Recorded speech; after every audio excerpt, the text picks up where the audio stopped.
Hello, friends, ladies and gentlemen. Welcome to the Raymond Nicolet Trust Podcast. My name is Gavrilo Nikolic, and every month I bring you inspiring conversations about the future of education, science, and philanthropy from world top academics, scientists, Nobel Prize winners, and philanthropists. My guest today is Dr. Aleksandra Vancevska. Aleksandra is a Postdoctoral Research Fellow at the Francis Crick Institute in London, where she is investigating DNA damage response in search of next-generation chemotherapeutics in the laboratory of Dr. Simon Boulton. Aleksandra obtained bachelor degree in biochemistry from the Belgrade University in 2013 and PhD in biomedical science from the Swiss Federal Institute of Technology in 2018. Since 2019, Aleksandra works at the Francis Crick Institute. In her free time, Aleksandra is a fellow passionate podcast host and yogi. If you're curious to learn more about Aleksandra and her work, you need to listen to this episode. In just a moment, the one and only Dr. Aleksandra Vancevska. Alex, welcome to the RNT podcast. Thank you. I must admit that this is the first time someone has read my biography out loud, and it's a really interesting feeling, I have to say. I could not attest to that, I must say. So far, I was not in the same situation, but I assume it's quite funny, especially to see on which parts of your biography people focus. So, in your case, we try to cover not only academic track record, but also what you do in your spare time, on which we're going to focus further down the line. But before that, let's start with one ice-breaking question. Where are you currently, and what are you doing as we speak? So as we speak, I'm at the Francis Crick Institute. Well, now I'm not working, but in general, I'm working.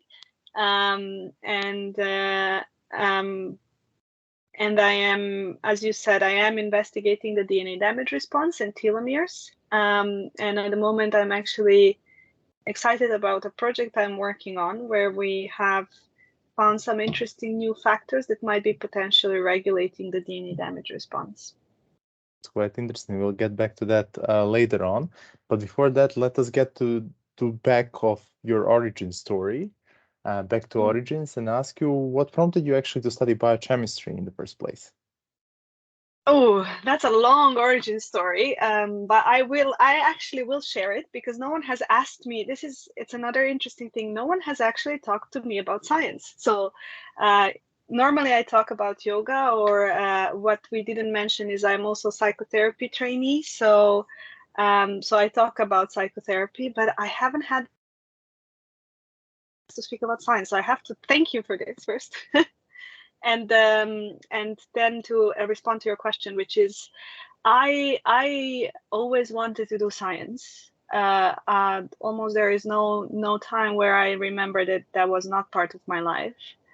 And so I was competing in biology in the Serbian national biology competitions, and in that journey somehow I have found out that there is a science school in Serbia, which is called Petnica, which I must say I now have a very ambivalent relationship to, but it did bring a lot to my life. And as I was there, I first wanted to study medicine, so that's something that was somehow very much present in my field. And then somehow slowly realized that what I'm interested in is more how things work on that side of the medicine. How I was fascinated by the human body, by how complex and yet maybe simple we are. And then I found out that there is biochemistry in Belgrade because most of the people that were in my Petnica science program were biochemists. And I felt it was almost like a challenge to myself. There was a part of me that was defying this thing that, chemistry, math, engineering are kind of male professions. And we are not smart enough to do them. And I felt like, you know what, I know enough biology to not go to molecular biology. And I almost wanted to challenge myself and to understand the language of chemistry.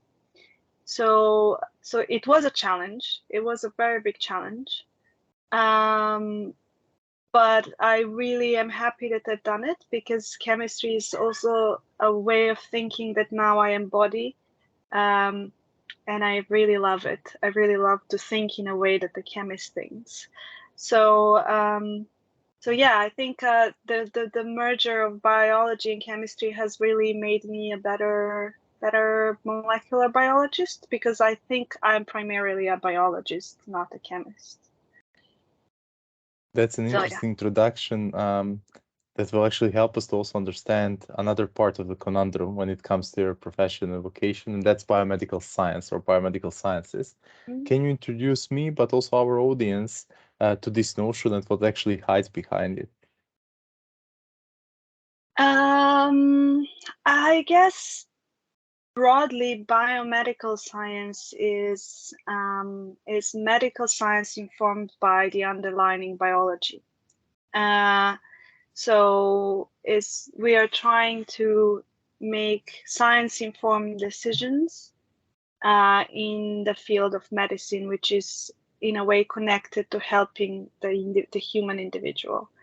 And there is an interesting thing that as I'm starting my psychotherapy studies, I'm slowly starting to bring other aspects into that biomedical, because I feel like the bio aspect is an important one, but it's not the only one.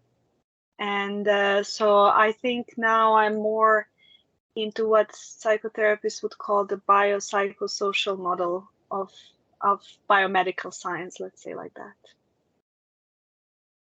Speaking about biochemistry and in general about biomedical sciences, let's get back now in our discussion on the issue of DNA damage. I would actually be quite curious to understand, why did you decide to focus on this in your research, and actually how your work in this area is contributing to wider science? The question of how you decide to focus on anything in research is a very interesting one. I would say most of the time when we make these decisions, at least for me, I don't want to speak in anyone else's name, and those are very intuitive decisions. It's almost like, this really excites me.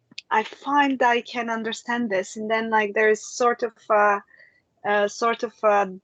I don't know, a draw to each other by the field.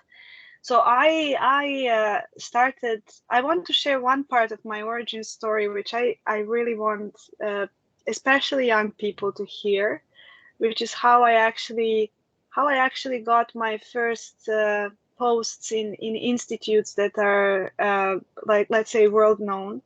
And that started with Petnica sent me to a science camp in Germany, and that gave me a sort of morale, a sort of kind of support that I can do things that are difficult, and I can be equal with people who have made big strides in science. And I'm really grateful for that opportunity that Petnica gave me. But then what happened is it was 2009, and they have given the Nobel Prize for the discovery of the structure of the ribosome. And among them, there was the Nobel Prize was given to a woman. And obviously, not having many female science biomedical Nobel laureates, I was like very intrigued. Like, who is this woman who has received the Nobel Prize? And then I Googled her, and I realized she works at the Weizmann Institute. And I was like, what? Where is Weizmann? What is this? And then I found out that Weizmann is having a summer school. And then I was like, they don't accept first-year students, which I was at the time. But then I was like, well, I have had this experience, and it's partially, you have to be a little bit sassy of like, yeah, I can do this. Like, I mean, why not? And so I did send them a message of like saying, well, you guys, I'm not a second-year student. I won't have grades as you're requiring, but I think I'm really good, and I think I really deserve this. And so they kind of replied, well, we really need your grades. And I was like, yeah, okay. And then I applied. And then I kind of forgot that they actually need my grades. But then they accepted me and they told me, but we need to see your grades. And I was like, oh, I was just a first year student in my first semester, so I don't really have them. But I was kind of canny, and I asked my professors to sign off my current scores, and those were my grades at the time, and they accepted it. So I just want to send a message that don't take no for an answer if it's something you really, really want. And then to go towards how I got to DNA damage. So there I was working on cell death, and I was working in a model system which is fruit fly. And one thing I knew and one thing I learned from that experience is that I'm a very impatient person, and I need to work with something that doesn't take, I think it's 21 days to cycle. So I need something that is a bit faster, that gives me a bit of a result a bit earlier. I have friends who work with mice, and it takes them 2 years to sometimes see a result. So I knew that's not who I am. Or at least not yet. Maybe in the future I will go towards those kind of experiments. And then I did a second internship, and I think that's where I found out that this is the kind of science I want to work, because I was always reading the book which was called The Molecular Biology of the Gene by which I think it was written by James Watson. And I was always looking at these images, which were taken from the Cold Spring Harbor laboratory. And it's like scientists talking to each other and kind of exchanging ideas, or at least that's what I was always imagining happening in those meetings. It's like, oh my God, they look so excited. They're now, this is just the moment where this big discovery happened. And actually, I went to the laboratory of Professor Joachim Lingner, who was one of those people on those pictures. And as soon as I started doing that kind of science with a really, really great mentor, which I want to name, his name is Ivo Zemp. He really was the person who taught me how to do very clean science. And so so that's basically how I got interested in telomeres first. And by being interested in telomeres, the DNA damage response comes naturally, because telomeres are a natural DNA break. So I want to just say, I need to go back. So what telomeres are? So those are ends of the human chromosomes. So human DNA is linear. And so it ends with a telomere, which is end part, if you translate it from Greek. And it looks like a single strand of a double strand break. So nature kind of had to find a way to say to the cell, you need to protect this, because if you don't, we will be constantly confused and thinking we need to repair that it's just not something that needs to be repaired. And so the telomere is bound by a kind of a shield complex, and it's called shielding. It's called sheltering. And so that sheltering complex is basically masking the telomere from being recognized from these DDR, DNA damage response elements. And so DNA damage response is basically what happens in the cell when there is a problem in the DNA. And obviously, because DNA is the material that is used for transmitting the genetic information, the cell is really concerned to keep it intact and transmit it from generation to generation as undamaged as possible. And so it's almost like in my PhD presentation, I have explained it as if you imagine when you cut yourself, and then there are several layers of alarm. So the first one might be someone next to you screaming, "Oh my God, what's this?" And then they would call an ambulance, and then there will be something that there will be a doctor that will come and sew your wound. That's what the DNA damage response does in the cell. So we have all these layers of control, and finally someone who comes and stitches the wound. So in a way, I am studying the doctors of the cell, if you want. So that's like a very long question to your very short, a very long answer to your very short question. Thank you very much for also taking into account that origin perspective and when it all started. Bearing in mind your interest in the DNA and bearing in mind also the latest developments in cell and gene therapies, I would say, I would be interested to hear about your perspective on this, specifically from two angles. So first one is related to why it is important to study DNA. And then the second is about the future of personalized medicine. Do you think that actually cell and gene therapies are something that we'll see more and more in the years to come? So I need to make a sort of a distinction of what my expertise is and what my expertise isn't. So when it comes to chemotherapy, it's something that we are studying in my lab. When it comes to gene and cell therapy, it's something that we are still not using as much in the DNA damage field, which doesn't mean it's not something we will be using. I think it's just those two fields have not connected yet. And it's something that is an interest of mine, but I haven't worked on it. So the only thing I can speak to is why it's important to study DNA damage and how we can use it for what benefits we can have from that. And one thing is that maybe many people don't know is that a lot of the chemotherapeutics that are used as first lines of defense, something that I don't know if people are familiar with cisplatin, for example, those ones are DNA damaging agents.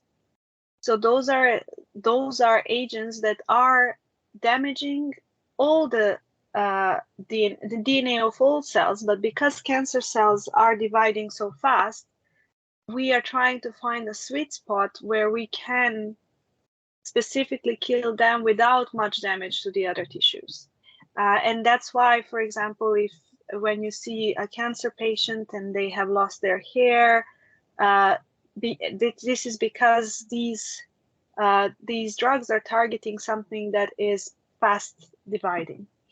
And so what we are trying to do in the field is find ever more specific targets which will not affect as much cells that are healthy, let's say it like that. So what we are basically trying is really refining the specificity of how specific we can be in targeting the cancer.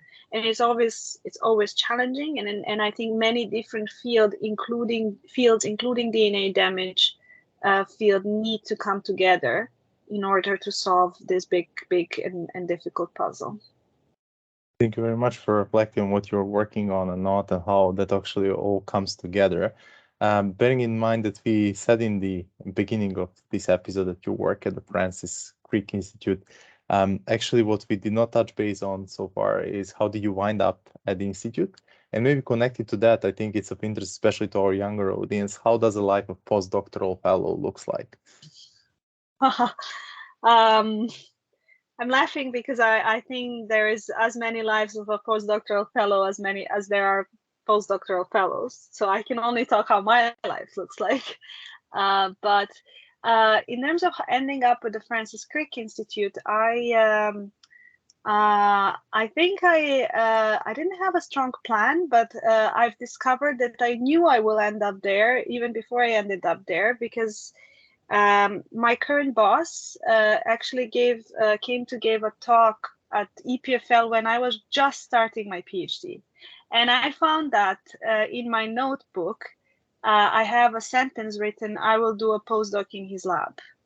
And I didn't find that out. I found it out only after I got the postdoc, and I was cleaning up my lab books to actually leave the lab. And it was a very interesting thing to see that I kind of predicted myself without knowing that that's the case. But the reason I came here is because this is a very interesting place to be.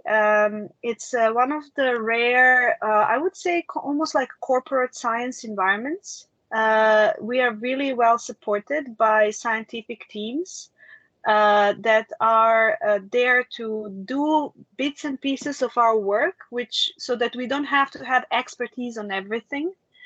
And also there are many teams that can then come together from different areas, because it's basically there's 1,800, I think, scientists. Don't maybe it's the whole institute, but I think it's 1,800 scientists that are in this building. So the chances of you not finding some help when needed are quite low. So basically it's I think I've chosen it because of that, because it's really one of a kind biomedical research institute. I can freely say, I think, in the world.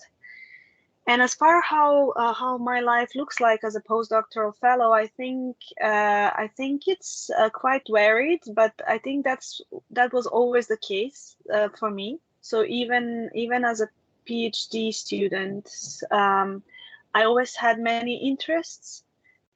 So I do my science, and that's where most of the time is devoted to. But as you mentioned, I also have a podcast, and that really enables me to have a more philosophical angle on the things I do, because that's some things that we forget in doing very high grains, like granular science. We forget to kind of zoom out and look at the big picture and think a bit more theoretically, which I really love to do, because I'm missing the part.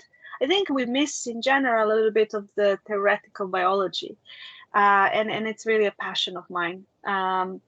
So that's one of the reasons I'm doing the podcast, and also just because I'm a genuinely curious person. I really like to talk, as you can see. And so I have the podcast, and that takes a bit of my time. And then, as I said, I am studying psychotherapy, and so that takes also a significant amount of my time. It normally happens on the weekends, but it's a really interesting process. And the reason I'm doing it is also to help my science, because I do want to bring that knowledge in. Almost like a trauma-informed working spaces. That's my dream, to have working spaces that have more knowledge and better communication styles, so that we can get the best of potential of different people. And then I also, as you mentioned, I give yoga classes. So those yoga classes are actually charitable. They're happening every Sunday at 7:30 UK time. And we are doing them with the goal of helping education in Serbia. And then I love to sing, I love to paint, I love to dance. So I dance traditional dances. That's another thing I haven't shared. So so I have been dancing traditional Serbian or Balkan dances for the last 20 years. And here there is Bulgarian dancing group, and they have something which they call horoteka. So from time to time, I love to go there and dance. I love London, because in London you can go and watch theater shows, which I do a lot, opera. It doesn't end there, but I will end there. Thank you very much for sharing what you do in your spare time. I think it really completes the picture of you as a curious person that is interested in exploring different angles.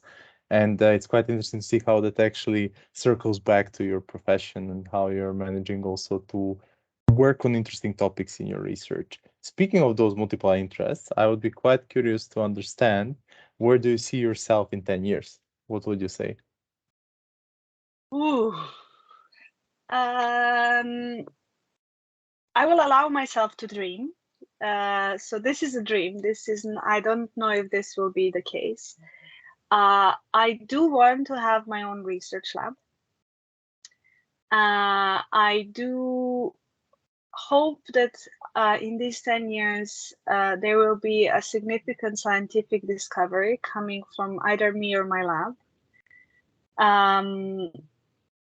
I hope to teach and support new generation of scientists.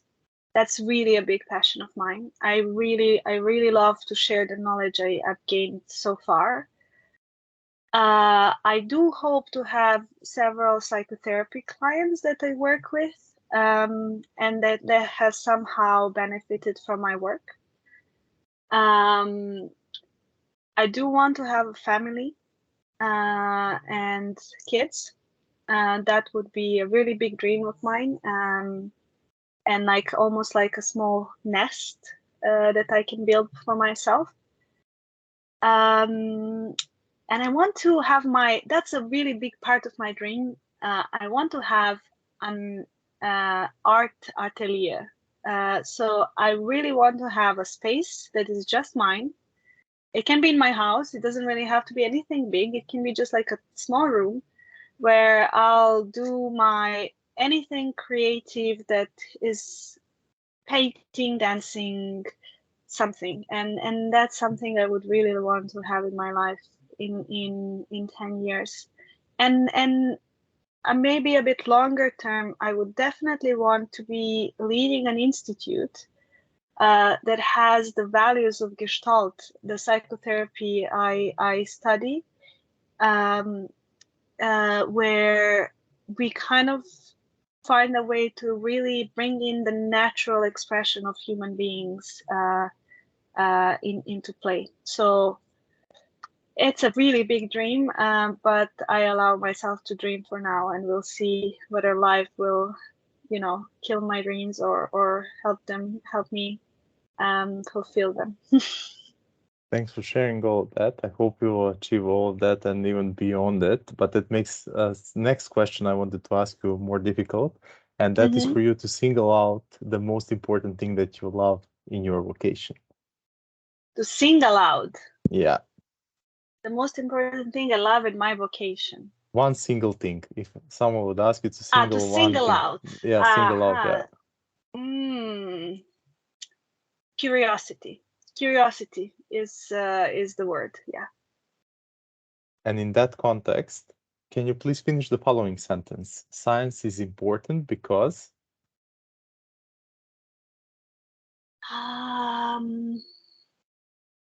I will take a second.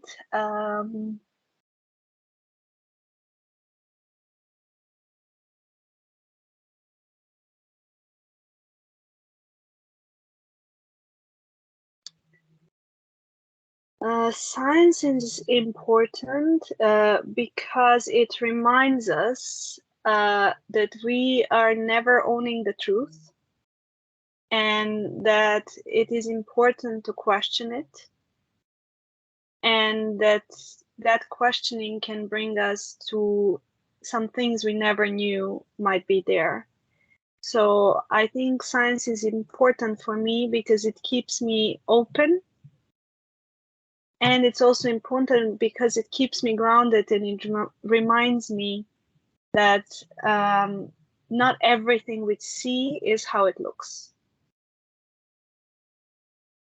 That's especially powerful, the last thing, saying that not everything is as it looks, as it could be applied to different branches of a science, for sure. I think we're slowly getting to the closure of our episode. Before we close, I would like to ask you if you have any last words, or if you would like to mention anything else that we forgot to mention till now. Well, I'm not sure who the listeners are, but I definitely hope, because this is in the spirit of education and why education is important. I think I do want to add, for young people, that I would love them to continue dreaming and reaching out, and even reaching out to me in case they have questions. I'm always happy to answer them. And to old ones that forget why education is important, I think to remind them how much freedom knowledge brings. And not only freedom, I think what knowledge brought to me, and it continually brings to me is almost as kind of unlayering layers of pain, even because often when I know that something is, when I have an understanding, when I have a clarity of something, suddenly I don't feel personally responsible about many things, and I understand the wider context. So I think that's another maybe answer for why science is important or why education is important and knowledge. I think it is important because it helps us to have clarity in our decisions, and not to act from some wounded places. Thank you for sharing that. I absolutely concur it. And I think it's time to close. I would just like to thank you for being my guest on the RNT podcast, and many thanks for sharing your inspiring story and inspiring take on science. Yeah, thank you. I have to thank you really for being the first person who has actually asked me questions about science, because I don't have much spaces to talk about, and now talking about it makes me realize how much I like to talk about it. So thank you. You're welcome. We're very glad that RNT podcast is a platform to talk about science and stuff you normally do not encounter in our daily lives.